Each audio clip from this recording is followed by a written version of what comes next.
Aquí en el Centro de Geociencias. Hoy tenemos la presencia del doctor Carlos Jaramillo.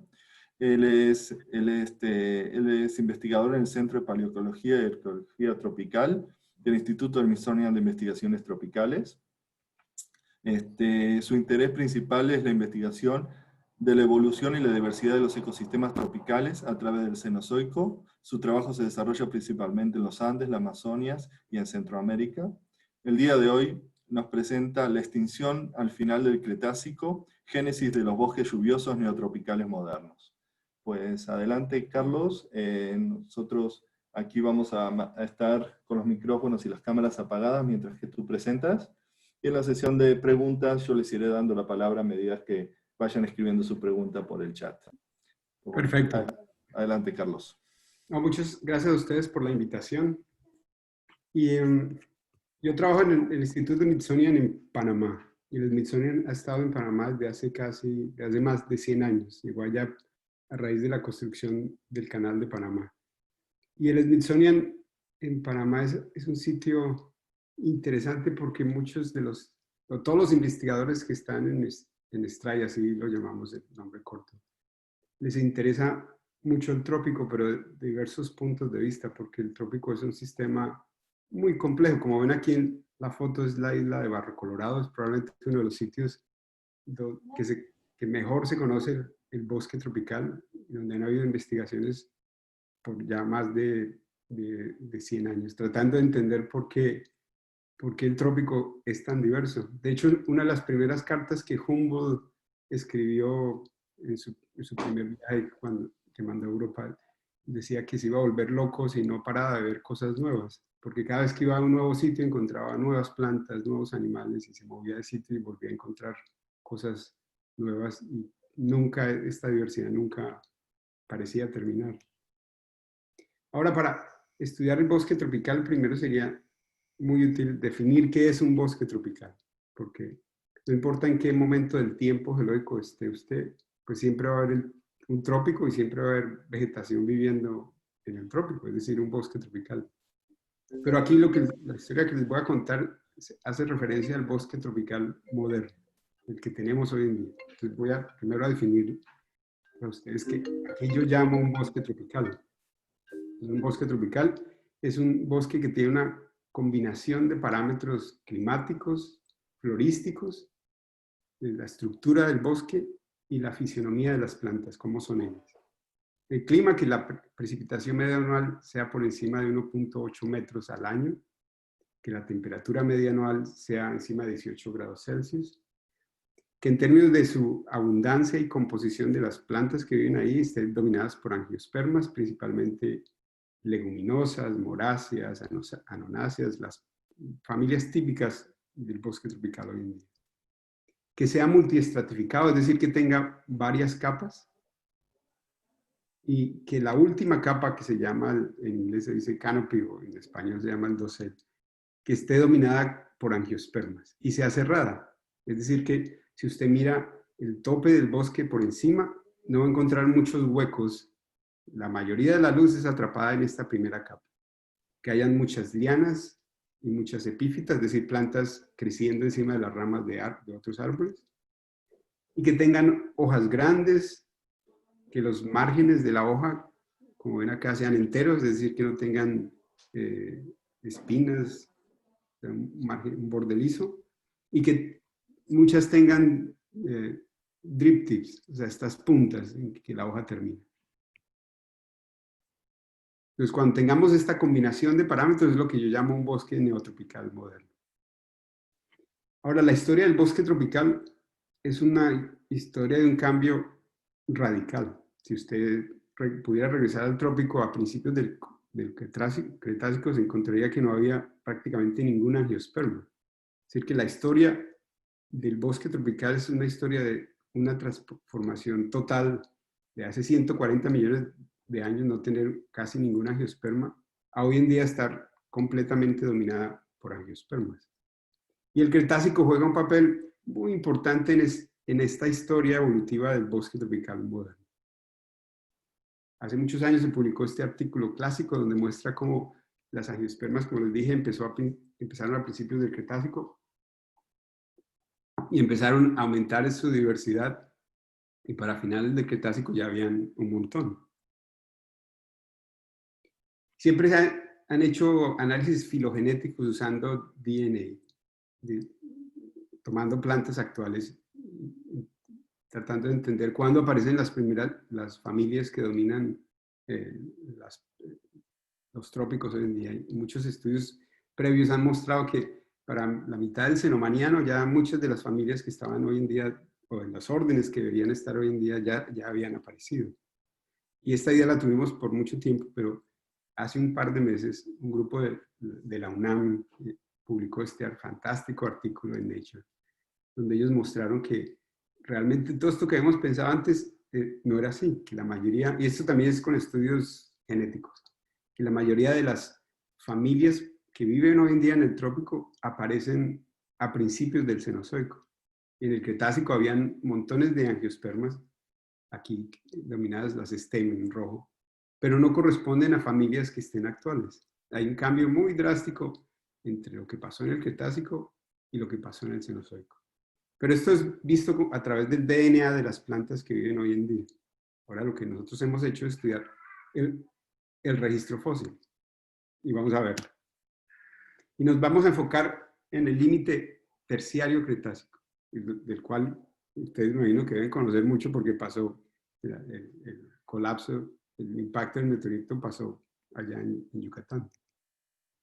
Y para eso hemos estudiado durante los últimos 10 años más de 95 sitios, secciones estratigráficas, 8,000 muestras, miles y miles de granos de polen contados, más de 7,000 hojas, fósiles, frutos y semillas.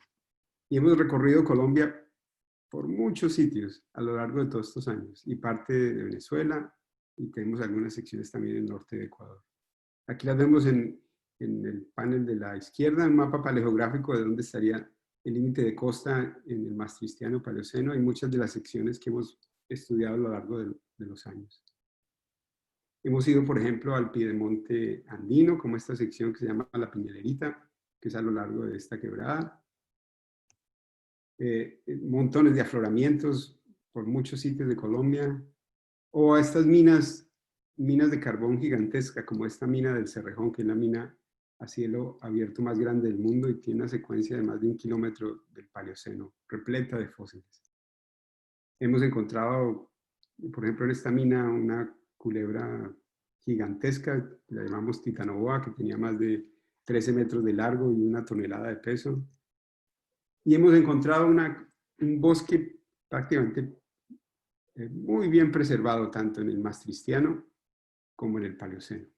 Estas son algunas de las hojas que hemos encontrado en el Maastrichtiano, de la formación Guaduas, y también hojas que hemos encontrado en el Paleoceno, en la formación Bogotá. Y si ustedes aprecian, la preservación es excelente. Y también en el Paleoceno de las minas de carbón del Cerrejón. Y por supuesto hemos estudiado el registro polínico, usando todo tipo de microscopía electrónica. Ahora hay una nueva generación de microscopios que se llaman confocales, que le permiten a usted, a través de una preparación normal de polen, ver el polen en 3 dimensiones, como si lo tuviera en una microscopía electrónica.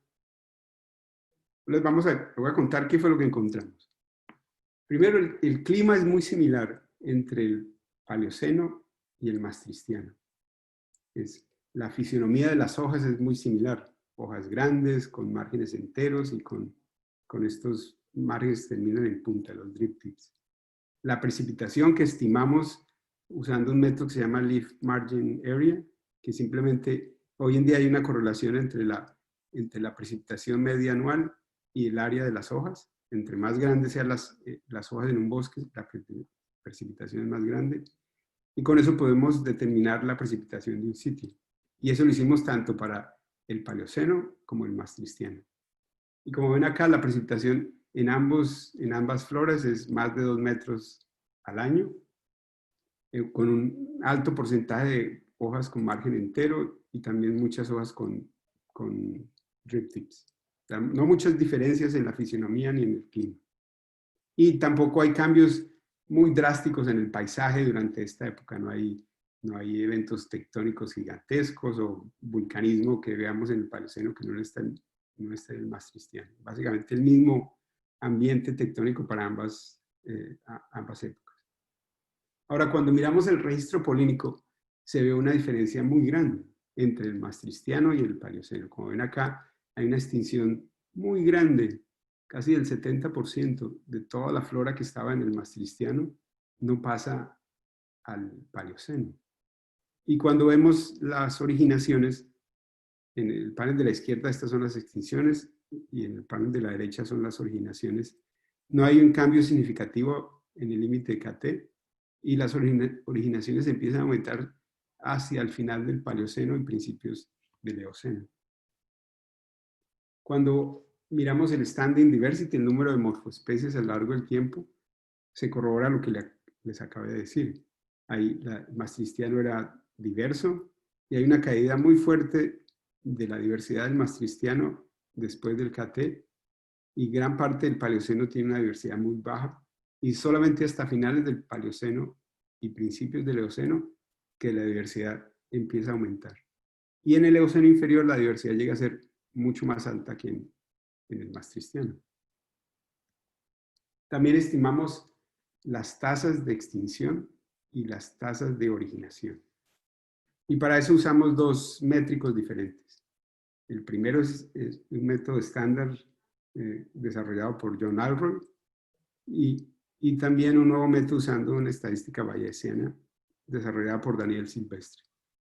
Y en ambos muestran que hay un incremento significativo en la tasa de extinción justo en el límite KT.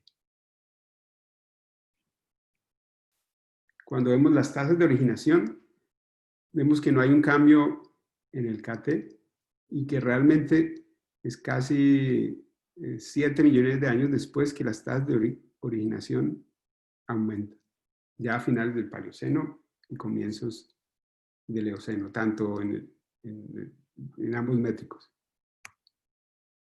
Ahora, hay otro análisis que se llama el análisis de cohorte. Y en este gráfico, lo que ustedes ven aquí en el eje Y es tiempo geológico y en el eje X es el porcentaje de especies que sobreviven con el paso del tiempo de cada cohorte. Entonces, por ejemplo, usted empieza en el cohorte de 71 millones de años y usted empieza a seguir en 71 millones de años, usted ahí condensa todas las especies que vivieron en ese intervalo de tiempo. Y en la medida que avanza el tiempo, usted calcula de ese porcentaje inicial de todos los que vivieron a 71 millones de años, qué porcentaje de especies le van quedando a lo largo que pasa el tiempo.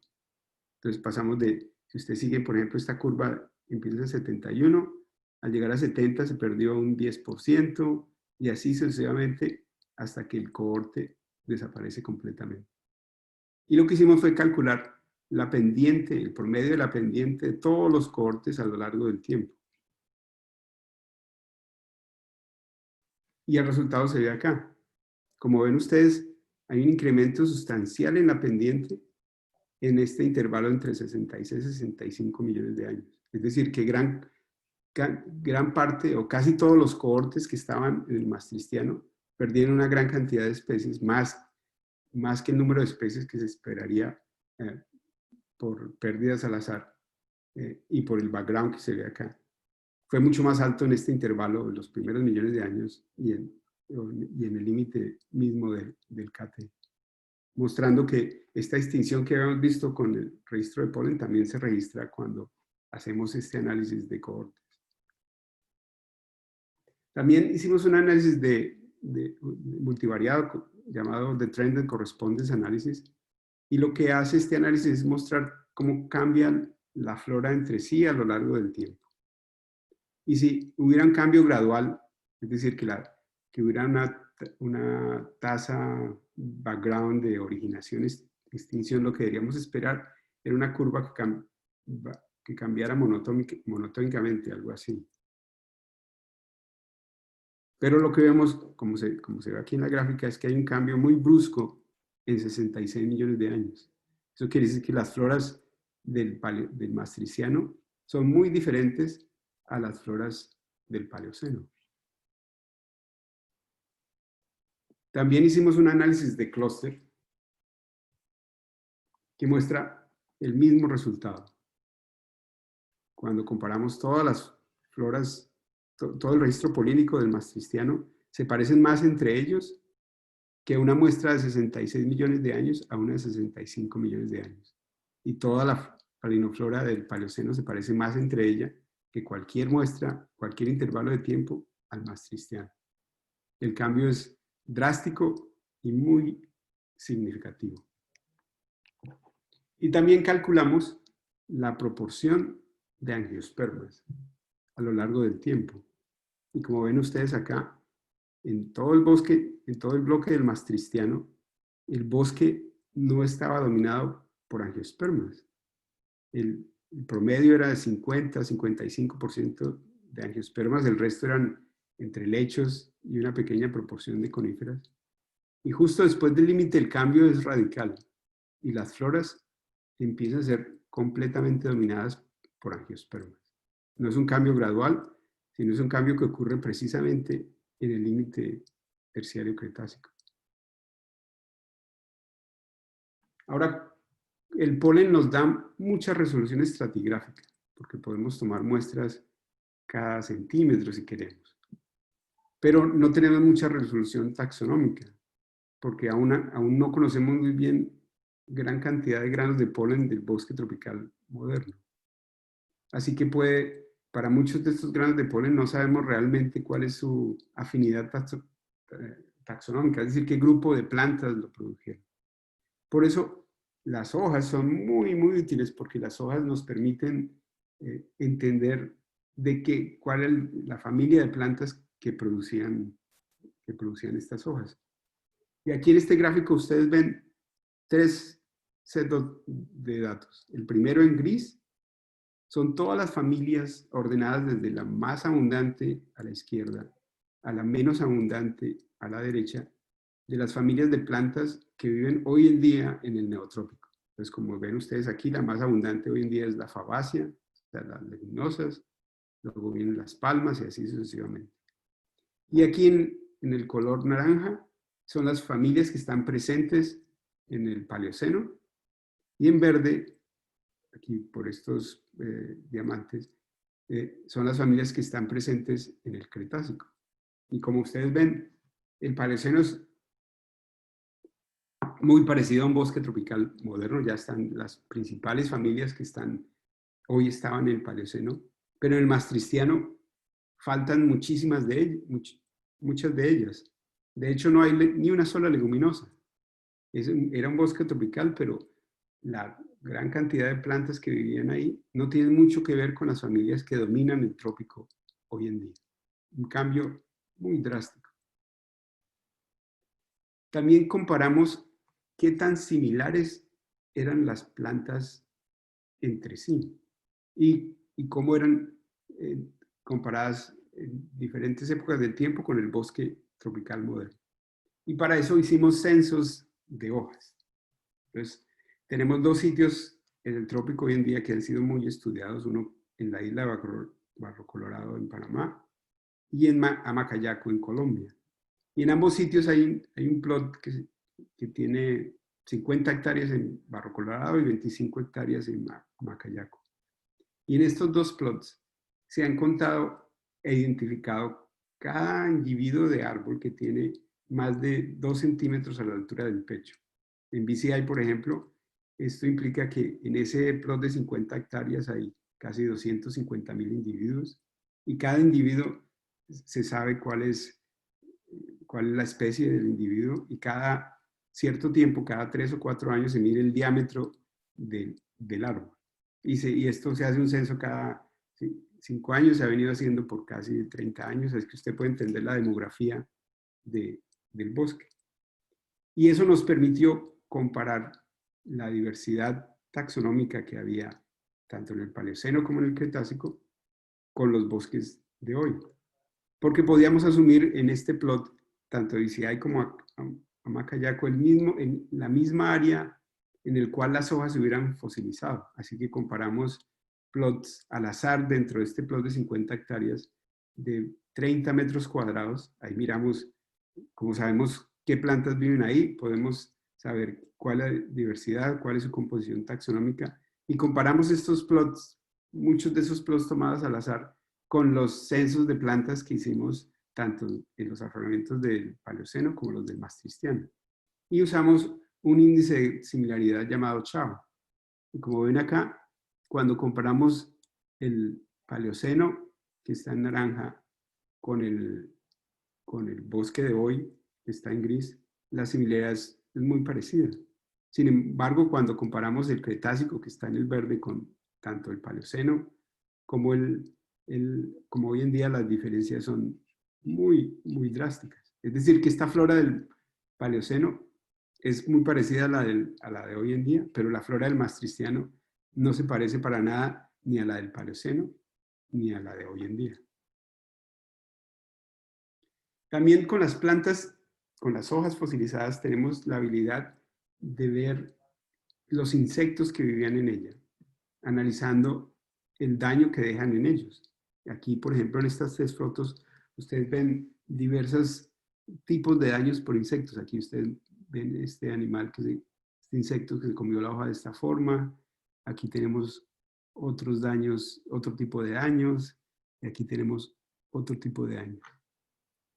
Y gracias a estudios anteriores, nosotros sabemos cada grupo de insectos qué tipo de daños hacen. Así que cuantificando estos insectos, este tipo de daños, no solo cuáles hay, sino cuántos hay por hoja, podemos entender un poco qué insectos vivían en estos 2 bosques.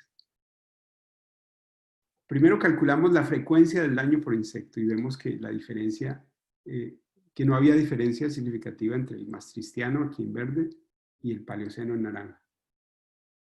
En ambos bosques había un alto daño por insecto. Sin embargo, cuando comparamos la riqueza de los tipos de daños que había, la diferencia es muy grande. Mientras que en el Cretácico habían un montón de daños por insectos que son muy especializados, en el Cerrejón y en Bogotá, que son las del Paleoceno, los daños eran muy generalizados. Eso indica probablemente que en el Maastrichtiano había una gran diversidad de insectos y muchos de esos insectos no eran muy abundantes, mientras que en el Cerrejón había muchos insectos, pero ellos correspondían a muy poquitas especies. Y lo mismo se ve en la similaridad de los tipos de daños cuando comparamos las diversas localidades que hay del Bogotá, el Cerrejón y el Maastrichtiano en el Guadalquivir. Y muestra también lo mismo, que en el Maastrichtiano había más diferencias entre los daños de insectos entre ellos que las floras del Bogotá y las del Cerrejón. Para decirlo de otra manera, en el Maastrichtiano los daños eran muy raros y no se repetían mucho, mientras que tanto en el Bogotá como en el Cerrejón los daños eran siempre básicamente los mismos. Otro aspecto que podemos deducir de las hojas es la estructura del bosque, gracias a que las hojas preservan la densidad de venas. Y esta densidad de venas tiene mucho que ver con la evapotranspiración que hace un bosque. Si uno va a un bosque tropical moderno, como este estudio que hicimos en Panamá hace unos años, y empieza a medir esta densidad de venas, que es básicamente la longitud de vena que hay por la unidad de área de la hoja. Y empieza a medir esta densidad de venas desde la base del bosque hasta el dosel del bosque, hasta el canopy. Se da cuenta que hay una distribución bimodal en la densidad de la venación. Mientras que la mayoría de hojas en el dosel tiene una densidad de 12 a 14. Las hojas en las partes bajas del bosque tienen una densidad de venación muy baja, entre 6 a 8. Y esto es precisamente porque la mayoría de la luz en el bosque tropical queda atrapada en los primeros metros del dosel, ya que en el bosque tropical la competencia, más que por nutrientes, es por luz. Si usted es un árbol y queda por fuera del dosel, el chance de poder hacer mucha fotosíntesis se va a reducir drásticamente, ya que la mayoría de la luz queda atrapada en estos primeros metros. Y por eso ahí es donde las hojas tienen su máxima densidad de venas, porque en la medida que haya más densidad de venas, la planta puede hacer más fotosíntesis. Así que no importa qué tipo de planta, de qué familia viene, cuando una hoja llega al dosel, inmediatamente desarrolla una alta densidad de venas. Y esto se puede medir en el registro fósil, en la hojarasca. Y eso fue lo que hicimos en varias unidades de tiempo, desde el Paleoceno, aquí en el costado inferior derecho, hasta principios del Cretácico. Y aquí en negro, ustedes pueden ver cuál es la distribución bimodal de un bosque tropical moderno. Y entonces, en todos los paneles está ilustrada el bosque tropical moderno, la distribución de la densidad de venas. Y en los colores ustedes pueden ver la densidad de venas, la distribución de la densidad de venas dada por el registro fósil. Y como ven, solo hasta el Paleoceno, la densidad de venas es bimodal y muy parecida al bosque tropical moderno. En el Maastrichtiano, y como en el resto del Cretácico, es muy diferente, es casi que unimodal. Hay una densidad de vena alta, pero todas las hojas la tienen. Y no solo usted puede medir la densidad de venas, también puede medir su variación isotópica. Si usted tomara estas hojas del dosel y tomara las hojas del sotobosque de las partes bajas y mirara el isótopo delta C13, se daría cuenta que aquí que hay un cambio también casi que bimodal del delta C13 del canopy, del dosel, al delta C13 de las partes bajas, como de menos 27 a menos 32. Y cuando usted ve ese cambio monotónico, se daría cuenta que está en un bosque estratificado. Es decir, que gran parte de la luz se atrapa en el tope y poca de la luz pasa en las partes bajas. En cambio, si el bosque es muy abierto, la mayoría de la luz va a tener la misma calidad desde la base hasta el tope, así que la discriminación isotópica va a ser muy similar. Cuando comparamos el guaduas con el cerrejón, vemos que hay una diferencia significativa. Mientras que el maastrichtiano, la variación es monotómica, en el Paleoceno está la distribución bimodal y de gran espectro de valores en la isotopía, mostrando que el bosque era multiestratificado. Así que si pudieran tener una imagen mental de cómo la diferencia entre estos dos bosques, usted se imaginaría el Paleoceno como un bosque tropical moderno, con un dosel cerrado, dominado por angiospermas y muchas capas, mientras que el maastrichtiano tendría un dosel abierto, muchas angiospermas, pero también coníferas, probablemente alcanzando el dosel, y muchos helechos. Y esto probablemente también podría haber traído un cambio permanente en el clima del trópico. Hace unos años Kevin Boyce hizo este experimento donde él tomó el bosque amazónico, que es básicamente angiospermas, y lo reemplazó en un modelo climático por coníferas. Y las coníferas tienen como las hojas son más pequeñas y la densidad de venas es más baja, pueden hacer menos evapotranspiración. Y lo que hizo fue correr un modelo de circulación global para entender si la precipitación y la temperatura cambiarían. Y él encontró que cambian, en teoría cambiarían drásticamente, que el bosque tropical, si ponemos hoy un bosque de coníferas, el bosque se volvería más seco, la precipitación reduciría como en un 30-40%, se volvería más caliente, como vemos acá, en un par de grados Celsius más caliente, y la longitud de la época seca aumentaría en un par de meses. Esto aún está por descubrirse, pero podría ser posible que este cambio que vemos del Cretácico al Cenozoico hizo posible que el clima del trópico cambiara para siempre. Así que para resumir lo que he mostrado hasta ahora, encontramos que en el Maastrichtiano los bosques eran abiertos, eran codominados por angiospermas, helechos y coníferas, probablemente araucarias, con mucho daño por insecto, mucha herbivoría de insectos y mucha especialización.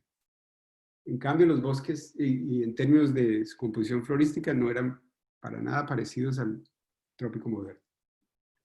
En cambio, los bosques del Paleoceno eran muy similares al bosque neotropical moderno. Tenían un dosel cerrado, multiestratificado, dominado por angiospermas y una composición a nivel de familias muy similar a la que tenemos hoy en día. La fisionomía de sus hojas y la intensidad de la herbivoría cambió muy poco del Maastrichtiano y el Paleoceno, pero los bosques del Paleoceno fueron mucho menos diversos que los del Maastrichtiano, los del Eoceno o los bosques tropicales modernos. Y también el registro polínico nos mostró que esta diversidad de plantas esa baja diversidad de plantas durante el Paleoceno duró casi 7 millones de años y solamente empezó a recuperarse y a tener la diversidad que tenía previa al límite KT a final del Paleoceno. Ahora, estos hallazgos nos hacen pensar dos preguntas que derivan de estos resultados. La primera es, ¿por qué el Maastrichtiano no tenía un bosque tropical con un dosel cerrado? Ya durante el Cretácico superior, había montones de angiospermas que eran taxonómicamente muy diversas y ecológicamente muy diversas. Habían árboles, habían lianas, habían epífitas, habían plantas acuáticas. ¿Por qué si las angiospermas pueden hacer fotosíntesis más rápido que las coníferas porque tienen una densidad de venas más grande, las hojas más grandes o más eficientes al crecer? ¿Por qué no dominaban el bosque tropical en el Cretácico si ya estaban presentes ahí por mucho tiempo? Y la siguiente pregunta es, ¿por qué si el clima del Cretácico, del Paleoceno es tan similar al clima del Cretácico, del Maastrichtiano? ¿Por qué después de este evento del KT que fue extremadamente caótico, pero fue un evento puntual? ¿Por qué después de unos cientos de miles de años no se volvió a las mismas condiciones, al mismo tipo de bosque que había en el Maastrichtiano? ¿Por qué ocurrió este cambio tan gigantesco?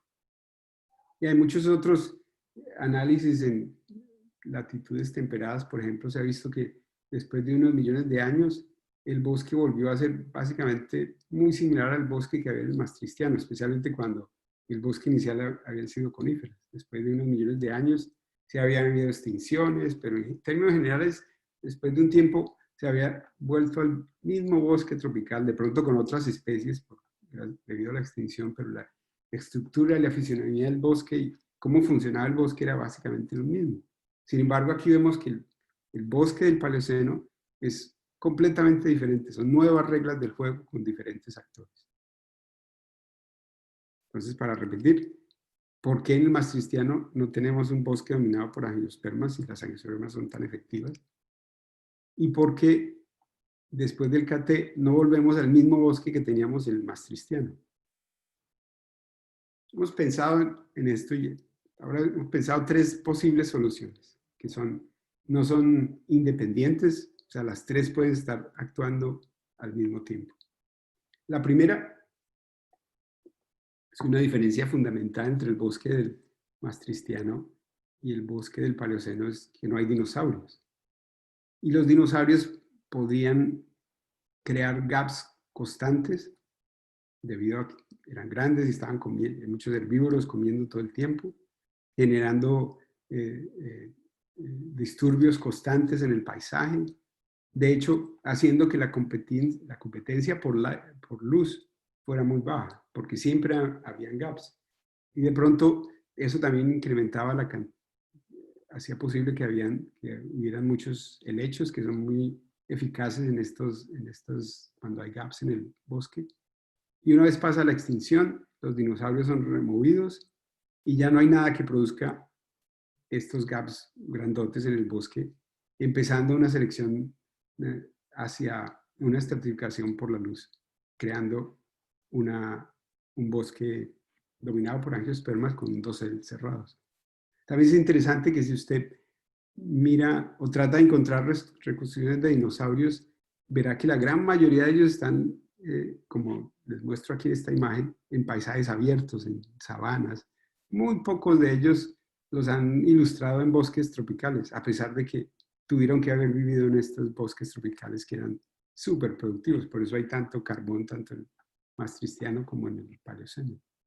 Así que la primera idea es que la remoción de los dinosaurios retiró este mecanismo que creaba gaps constantes, huecos constantes en el bosque, e eso hizo que la competencia por luz fuera mucho más intensa, y eso las angiospermas son mucho más eficaces que las gimnospermas, que las coníferas, pues porque pueden crecer mucho más rápido ya que tienen las hojas más grandes y la venación de venas, la densidad de venas es muy alta, lo que indica que hacen mucho más rápido fotosíntesis.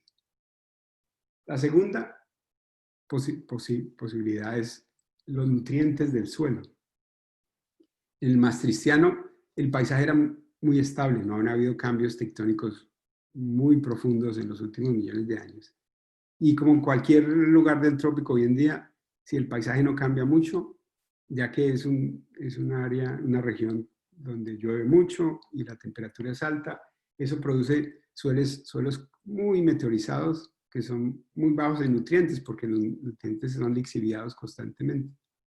Y eso hace que limiten su crecimiento.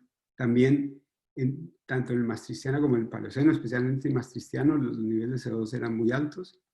Y al haber un nivel de CO2 alto, la eficiencia del uso del agua incrementa, es decir, la cantidad de agua que necesita un árbol para hacer fotosíntesis aumenta en la medida que el CO2 aumenta, porque las plantas no necesitan no pierden tanta agua para hacer la misma cantidad de fotosíntesis, y eso hace que la cantidad de nutrientes que se necesiten sea mucho más baja. Y en ambientes de bajos nutrientes hoy en día, en el trópico, las coníferas son muy exitosas. Hay, por ejemplo, una isla en Colombia que se llama, ya me olvidé el nombre, donde hay comatillitas. Bueno, esta es una isla en el Pacífico que tiene rocas ultramáficas. La fertilidad es muy baja y hay un bosque impresionante de Podocarpus, que es una gimnosperma viviendo al nivel del mar, con tasas de precipitación de 10 metros, en Gorgona se llama esta isla, de 10 metros al año. Y pueden vivir ahí, y las angiospermas no le compiten, a pesar de que el Chocó es uno de los bosques tropicales más diversos del planeta. No le pueden competir porque la cantidad de nutrientes en este suelo es supremamente baja. Las gimnospermas tienen esta habilidad de vivir prácticamente con nada. Cuando toman un gramo de nutriente del suelo, lo pueden mantener en la planta por varios años. Mientras que una angiosperma, en la medida que come, inmediatamente gasta lo que comió y quiere comer más. Así que en estos suelos del Maastrichtiano, que eran tan estériles, de pronto es una ventaja competitiva para las gimnospermas. Y también tampoco habían leguminosas. Después del KT, se ha mostrado que una consecuencia de las cenizas que cayeron es que contenía mucho fósforo que era meteorizable. Y eso hizo que el suelo se reseteara a un típico suelo joven, de un ecosistema joven, como lo vemos hoy en día en áreas tectónicamente inestables, que son muy ricos en fósforo, pero muy bajos en nutrientes. Y en ese momento es que evolucionan las leguminosas y se aparecen de repente y se vuelven súper comunes en estos bosques del Paleoceno. Y las leguminosas tienen la habilidad o tienen la propiedad de que tienen unas bacterias que les ayudan, que fijan nitrógeno. Es decir, que la leguminosa le añade este fertilizante al suelo.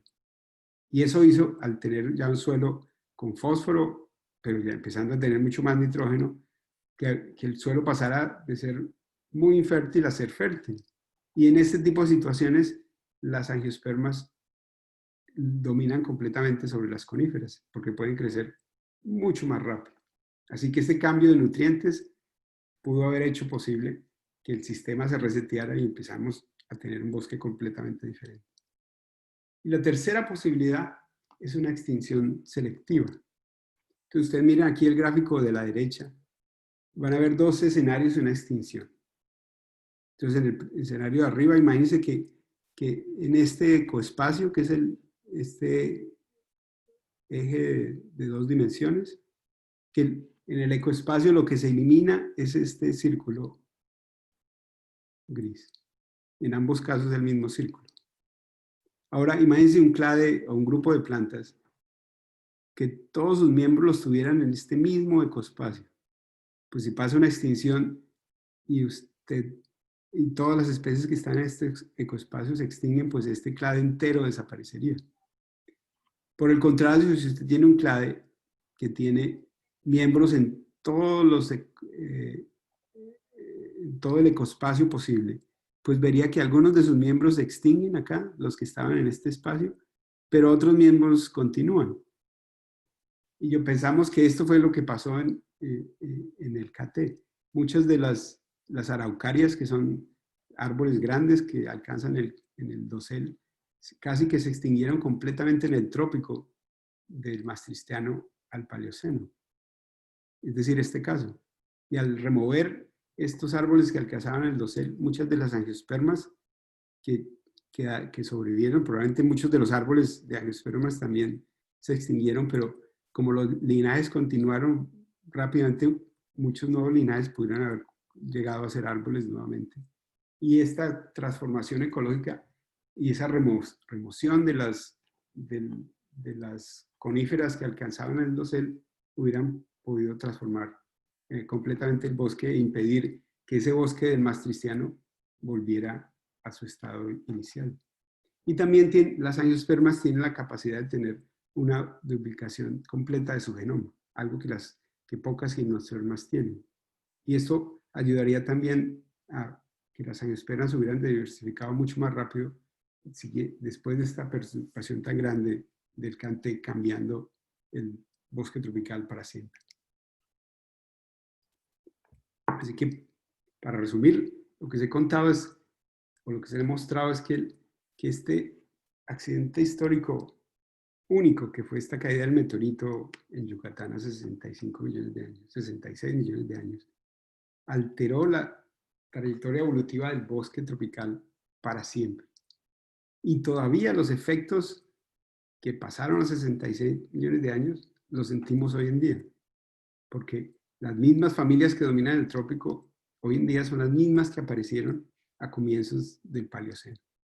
Si este meteorito no hubiera caído en otra época, o inclusive 10 segundos después hubiera caído en la mitad del Pacífico, el bosque tropical probablemente no tendría las características que tiene hoy en día, y toda la evolución del Cenozoico y sus ecosistemas y toda la biota que depende del bosque tropical, inclusive su clima sería completamente diferente y probablemente nosotros no estaríamos hoy acá.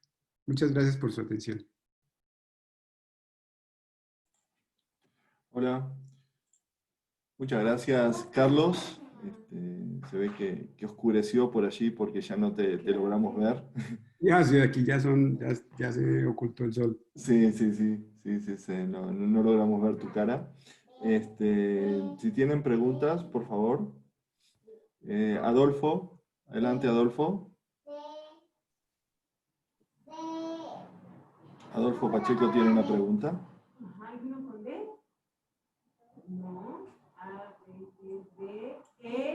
Muchas gracias, muchas gracias. Muchísimas gracias por este super viaje que ahora, mientras estamos encerrados, es una delicia poder viajar a través en el tiempo a estos bosques gigantescos, ¿no? Y casi que percibir su aire. Yo tengo dos preguntas. Una tiene que ver con esta relación que hay entre un bosque que está estratificado y un bosque que no lo está. Esta multiestratificación que ustedes observan en los bosques del Paleoceno y que no estaban presentes en los bosques del Maastrichtiano. Y mi pregunta va con respecto a lo siguiente. Observan también que hay una diferencia entre la diversidad de insectos. En el maastrichtiano hay una mayor diversidad de insectos y más especialistas, y luego esta diversidad se pierde para el Paleoceno y se vuelven más generalistas. Pero en los bosques actuales, ¿qué no es súper importante que exista este multiestrato para que exista una gran diversidad? Es decir, si tú pierdes capas dentro de ese dosel, por ende también pierdes diversidad de insectos. O sea, esta multiestratificación del Paleoceno no debería de tener como el efecto contrario, darnos más diversidad de insectos, digo, pensando en los bosques actuales. Y mi siguiente pregunta tiene que ver con estas extinciones selectivas. Es decir, cuando tú acabas con cuando tú destruyes la red trófica a través de la muerte de pues, todos los productores primarios o todas estas plantas, hay una consecuencia directa que es el romper esta red de interacción. Entonces, siempre que tengas un evento, por más pequeño que sea, si tú afectas a estos primeros eslabones, pues vas a tener como una extinción selectiva de algunas ramas dentro del ecosistema. Es decir, siempre van a ser selectivas. Cuando pierdes dinosaurios, siempre van a ser selectivas, me imagino yo. Algo muy interesante sería ver si estos mismos eventos de extinciones selectivas se repiten con otros eventos catastróficos antes o después. No sé cómo habrá sido, por ejemplo, en el límite del Triásico-Jurásico, la afectación en la diversidad o en las redes de interacción dentro de los ecosistemas tropicales. Saber si en algún momento se recuperó o si ya no se recupera para siempre la dominancia de algunas especies con respecto a otras. Y ya, creo que no sé si me di a entender bien. Muchas gracias. No, tranquilo. No, la primera pregunta.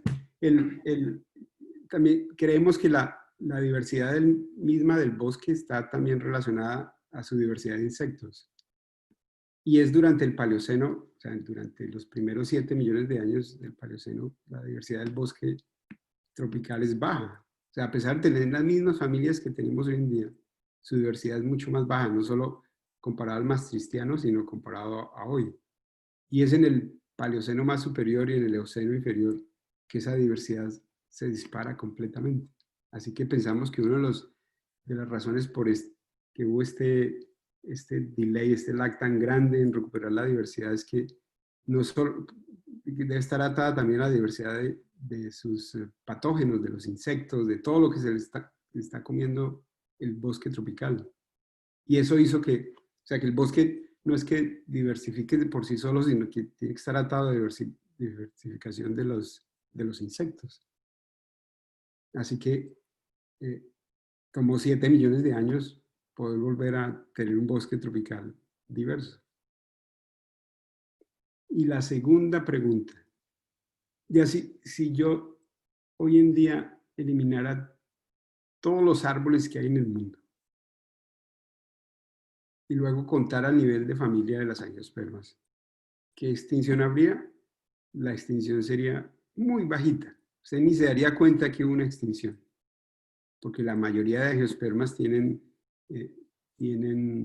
representantes en variados grupos, espacios ecológicos. Mientras que las coníferas, por lo menos las araucarias, son muy restringidas a ciertos espacios ecológicos.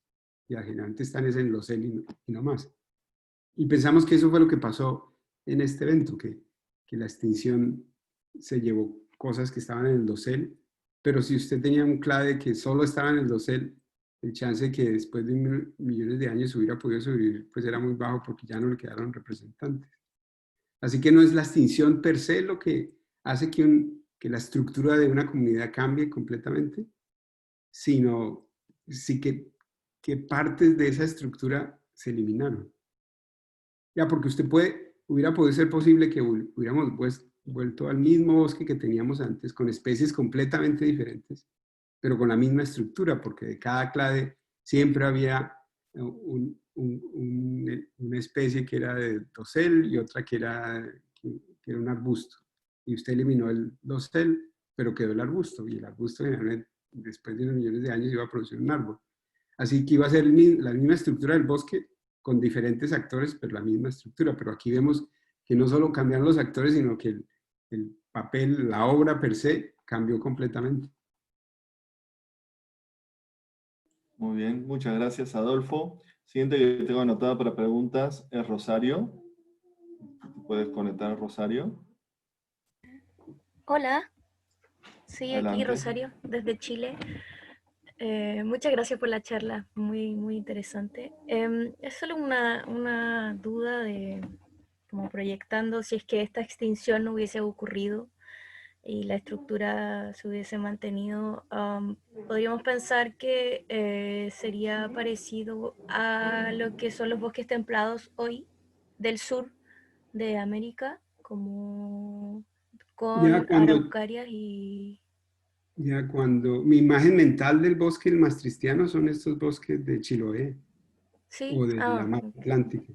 Ya con Felipe Hinojosa hemos ido varias veces, o queremos ir. Yo fui una vez hace muchos años a Chiloé, porque quería caminar en el bosque maastrichtiano del trópico. Y de pronto también en algo similar hoy en día podría ser estos bosques de Tasmania, que también tienen muchas coníferas, tienen muchas angiospermas, pero es un bosque relativamente abierto. El dosel es muy amplio.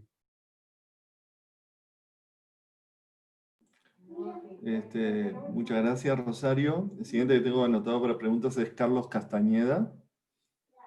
Hizo la pregunta en el chat, pero no sé si la quiere hacer ahora en vivo. ¿Puedes prender tu micrófono, Carlos? Bueno, la pregunta que hizo en el chat es, ¿considera que sea correcto utilizar metodologías para inferir el clima durante el Cretácico con las aplicadas en el registro fósil del Neógeno? Como que no lo leí bien. No sé si la entendiste a la pregunta o no, te la leo de nuevo, la puedes Déjamela ver. otra vez, por favor. Sí, porque como que la leí mal. ¿Considera que sea correcto utilizar metodologías para inferir el clima durante el Cretácico con las aplicadas en el registro fósil del Neógeno? La puedes ver en el chat, Carlos Jaramillo. A ver si... Como que no la leo bien y no prende su micrófono, Carlos Castañeda. Hola, hola, buenas, aquí estoy. Ah, aquí estás. Adelante, Carlos. Hola, No sé doctor si la... Jaramillo, buenas tardes. Hola, ¿cómo está? Bueno, mi pregunta es, últimamente se han utilizado varias metodologías para determinar o inferir el clima durante el Mioceno o el Pleistoceno, basado en el registro fósil de plantas, ¿no? Anatomía de maderas, morfología de hojas, o esto del pariente vivo más cercano. ¿Es correcto hacer este tipo de metodologías o extrapolarlas para el registro fósil del Cretácico? Pues yo no lo haría en el albiano o el aptiano porque hay muy poquitas angiospermas, pero en el maastrichtiano ya habían bastantes. Y esta relación entre, por ejemplo, para estimar la precipitación entre el área de una hoja y que tanto yo es muy fuerte, no importa si el bosque es laurásico o gondwánico. Así que el maastrichtiano no tendría mucho problema, pero si aplicar esto en el aptiano, yo no lo haría. Ya tendría que haber una cantidad suficiente de angiospermas para que el método tuviera sentido aplicarlo. Ah, ok. Gracias, doctor. No. Siguiente que tengo anotado para preguntas es Mari Verdugo. Mari, ¿puedes hacer la pregunta?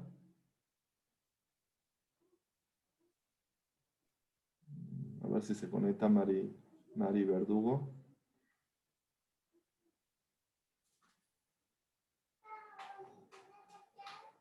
Después de Mari, bueno, mientras que se conecta Mari Verdugo, después tengo otra pregunta. ¿Sí se Hola, conecta? ¿Hola? ¿Sí? hola, buenas tardes. Muchísimas Buenas. gracias por la conferencia. Un saludo al doctor Carlos Jaramillo. Bueno, no tuvimos la oportunidad hace unos tal vez 6 años de conocernos en el Instituto de Ciencias Naturales, en el laboratorio de palinología, el profesor Rangel. Y precisamente yo hice ahorita un estudio sobre vegetación actual y me enfoqué en los rasgos foliares y efectivamente encontré una correlación en floras actuales de cerca del casi 0,6 con respecto a tamaño y precipitación aquí en el neotrópico, tanto en bosques secos como en bosques húmedos. Mi pregunta va enfocada a si de pronto ustedes han explorado algunas correlaciones desde el punto de vista de ecología funcional porque lo que uno evidencia en la flora actual es que efectivamente hay unas redundancias en los nichos ecológicos y como tú mencionas, hay grupos funcionales que no tienen una sola especie exclusiva, sino 6, 8, 9, en donde si se pierden 6, pues quedan 2 tal vez expresando la misma función. Entonces, no sé si ustedes han hecho algún acercamiento sobre esas estrategias desde la ecología funcional, sobre tal vez el registro fósil en el caso de las hojas. Quería preguntar esa parte y pues bueno, gracias. No, en los grupos funcionales el potencial es inmenso, pero más con la madera fósil. Y hace a principios de este año, hay un estudio que este plot de 50 áreas que yo les conté al principio, que tiene 250.000 individuos, hay unas 270 especies. Y muchas de estas especies son raras. Y para cada especie de árbol se definieron 5 categorías funcionales de árboles que crecen muy rápido, árboles que crecen lento, árboles que crecen cerca a huecos en el bosque o lejos de huecos en el bosque. Y encontraron que estas 255 especies se podían agrupar en 5 grupos funcionales. Y estos grupos funcionales, cuando hemos estado mirando la madera, la madera de estos árboles que pertenecen a estos 5 grupos funcionales, pensamos que con la madera sí podríamos diferenciar estos 5 grupos funcionales, y ya que usted lo puede ver en la madera, lo puede aplicar en el registro fósil. Así que usted, eventualmente, pensamos que usted puede ir a cualquier bosque fosilizado donde tuviera buena cantidad de troncos y podría entender qué grupos funcionales habrían y su proporción, lo cual sería supremamente útil pensando, por ejemplo, en cambios en el CO2, entender hacia dónde vamos y de dónde venimos en la medida en que las tasas de evapotranspiración cambien, si estos grupos funcionales uno va a dominar sobre el otro y cómo es la diversidad dentro de cada grupo funcional. Ya, pero eso es un tema de investigación que es súper interesante y en el cual estamos invirtiendo grandes esfuerzos.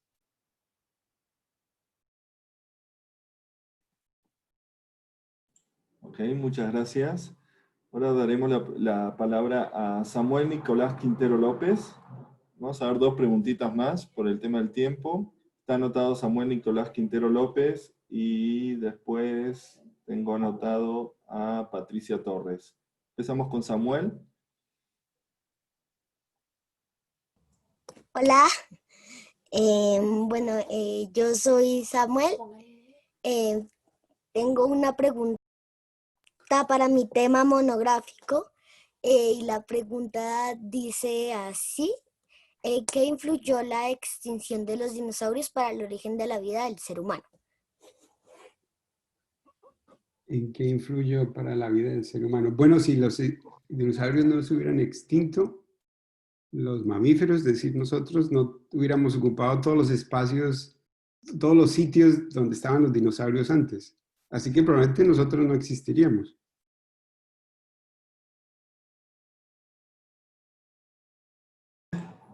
Muchas gracias, Samuel. Y la última pregunta es para Patricia Torres. Adelante, Patricia. Hola, buenas tardes. Bueno, les hablo desde acá, desde Sáchica, la provincia de Ricaute, en Boyacá, Colombia. Nosotros tenemos acá evidencias paleontológicas importantes y geológicas. Yo les estaba haciendo la pregunta, ¿hay alguna relación del clima de hace 130 millones de años con este presente? ¿O es totalmente diferente tanto el clima como el entorno? No sé. Yo soy ingeniera industrial, no soy científica, pero sí me apasiona este tema. No, el paisaje hace 130 millones de años en Boyacá era muy diferente a lo que tienen hoy en día. No existían los Andes, empezando por ahí. Los Andes aparecieron apenas en los últimos 20 millones de años. O sea, ninguna de esas montañas existía. Y hace 130 millones de años Boyacá estaba bajo como 1 kilómetro de agua, o como 300 a 500 metros de agua. O sea, usted tendría que estar en un submarino ahorita, hace 130 millones de años. El CO2 era mucho más alto, como 1000 partes por millón, Hoy estamos en 410 y antes de la revolución industrial estábamos en 280. Y probablemente la temperatura era unos 5 grados Celsius más caliente de lo que es hoy. Era muy diferente. Muy diferente. Muchas gracias, gracias. No, un placer. Muchas gracias, Carlos. Muchas gracias por tu presentación y por participar aquí en los seminarios del Centro de Geociencias. Y bueno, agradecemos mucho todo tu presentación el día de hoy. No, un placer. Gracias por invitarme. Que No, tengan muchas buen día. gracias. Gracias. Muchas gracias.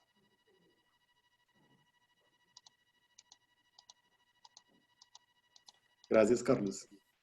Ustedes que van a Gracias. hacer. Chao. Chao. Nos hablamos el viernes. Sí, señor. Yo le estaré enviando a Alex un reconocimiento para que te lo pase, Carlos. Ok. Gracias. Suerte. Chao. Muchas Chao. gracias. Muy buena plática. Me quedé con lo de tu peinado, Alex, ¿eh? Gracias, Fernando y Luchino, por toda la logística. Y bueno, ahí nos estamos Oh, hablando. súper bien, gracias. Ahí nos estamos hablando. Bye.